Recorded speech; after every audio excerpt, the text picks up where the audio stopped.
আচ্ছা, ল্যাংচা নিলয়ের যে আউটলেট আছে সেই আউটলেটের মালিকের বাড়িতে আমরা সূত্র মারফত জানতে পেরে সেখানে আমরা আসি এবং এসে প্রথমে তো দরজা খুলছিল না, তারপরে আমরা পুলিশের সহায়তায় মালিককে ডেকে নিয়ে এসে আমরা দরজা খুলিয়ে ভেতরে ঢুকে আমরা দেখতে পাই প্রায় এই রকম বস্তা প্রায় 8-10টা আছে। তার মধ্যে এই জিনিসটা আছে, দেখতে পারেন কি অবস্থা, ফাঙ্গাস, পুরো ফাঙ্গাস ভর্তি, প্রত্যেকটা বস্তার কন্ডিশন এরকম। তো আমরা এগুলো আমাদের যা গাইড অনুসারে আমরা এগুলো স্যাম্পেল নিচ্ছি এবং এগুলো যেহেতু ফাঙ্গাস হয়ে গেছে তো এগুলো খাওয়ার উপযোগী নয়, হিউম্যান কনজিউমশনের জন্য উপযোগী নয়, এই কারণে এগুলো আমরা আমাদের অ্যাজ পার রুলস অনুসারে এগুলো আমরা ডিসকার্ড করে দিচ্ছি এফবিওকে জানিয়ে, ইন প্রেজেন্স অফ এফবিও এবং লাইন ডিপার্টমেন্ট, ডিইবি,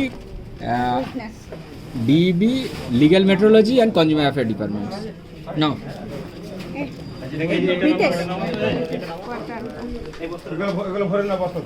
আর একটু না, আর একটা না, 500 গ্রাম হোক।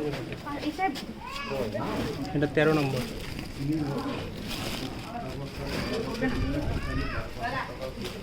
এটা 13 নম্বর, এই যে এটা 12 নম্বর স্যার। লাস্ট নাম্বারটা বার করুন, এটা 14টা মাল আছে, ফার্স্ট থেকে লাস্ট বার করুন। তাহলে 14টা বস্তা দেখাবেন, মিসিং যদি 14টা মাল আছে, হ্যাঁ 14টা দেখাবেন। এটা 14 নম্বর আছে।